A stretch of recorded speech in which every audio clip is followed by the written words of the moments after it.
Hey, iHeart Country, it's Old Dominion.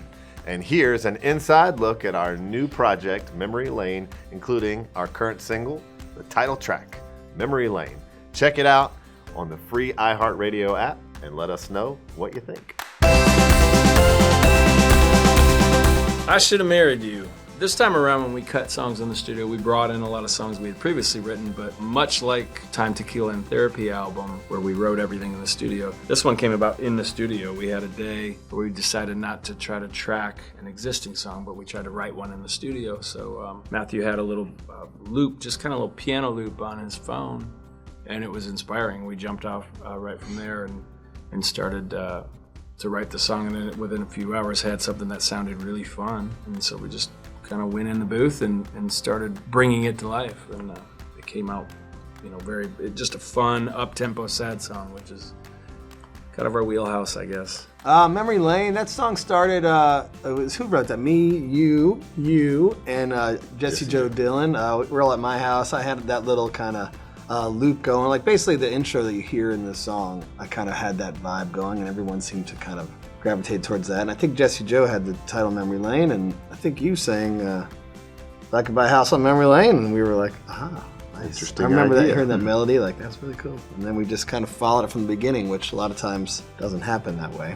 And I think it just came out really unique. It's kind of got a really cool way that it falls out of the chorus and stuff. So. Some Horses is actually interesting for us. It's the first song we've ever recorded that none of us actually wrote. It was written by Shane McAnally and Matt Jenkins.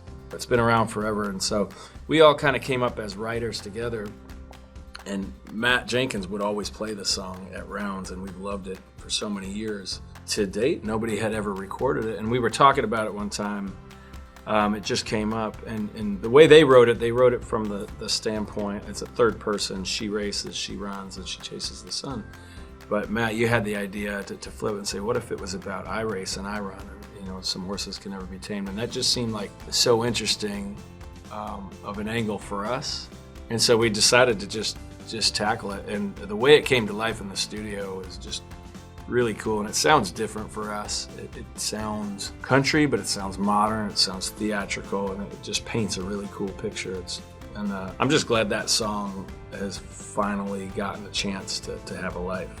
Ain't Got a Worry in the World is one that we wrote on the road with Shane McAnally and Josh Osborne. And we wrote this song on the same trip. They were out with us when we wrote like One Man Band and a couple others. And it had been around for a while. So when we came time to make this album, it's interesting. Sometimes you go back on some of your older songs or ones that you hadn't cut already and see what you have, and it's just the timing is right. For whatever reason, we didn't record it on the last project, but it felt right for this one, and when we brought it to life, it just had a really just fun groove to it and a good vibe to it, so it really jumped off the page, and it's just a fun one to listen to. And it's got a lot of, sometimes I think of that song like, oh, we just wrote this kind of fun, happy song, but there's a lot of clever, cool lines that catch me that they're sort of hidden in this little fun track, so it's cool to bring a song to life like that and rediscover some of the lines about it later on.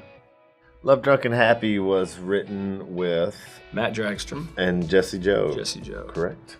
And I think I had a title that was, I think it was High Drunk and Happy.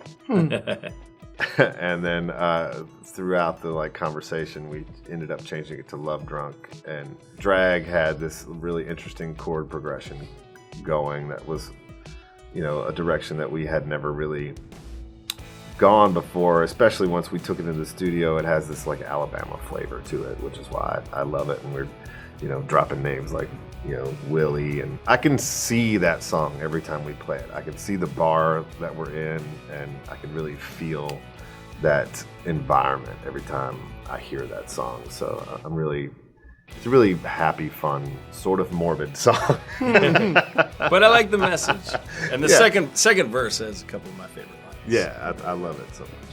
Easier Said with Rum. That was also written at my house.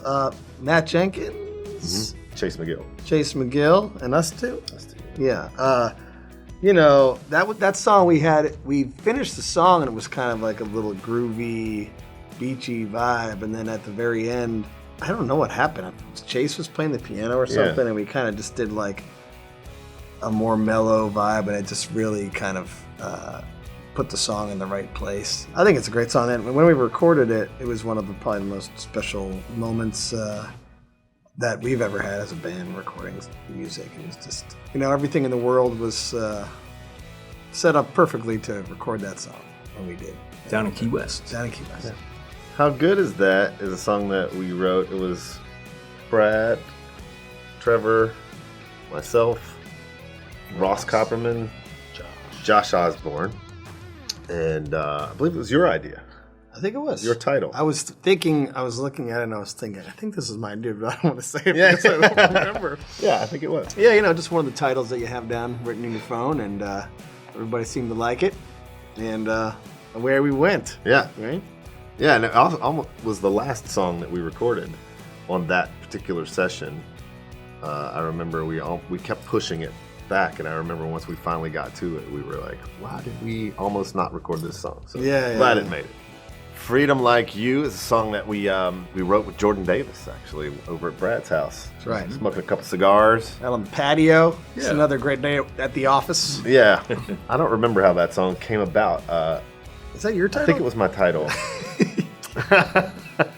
Sometimes you write so much, it just kind of all blends together. But I do remember sitting out on your porch there, and we were currently, I think, on tour with Kenny.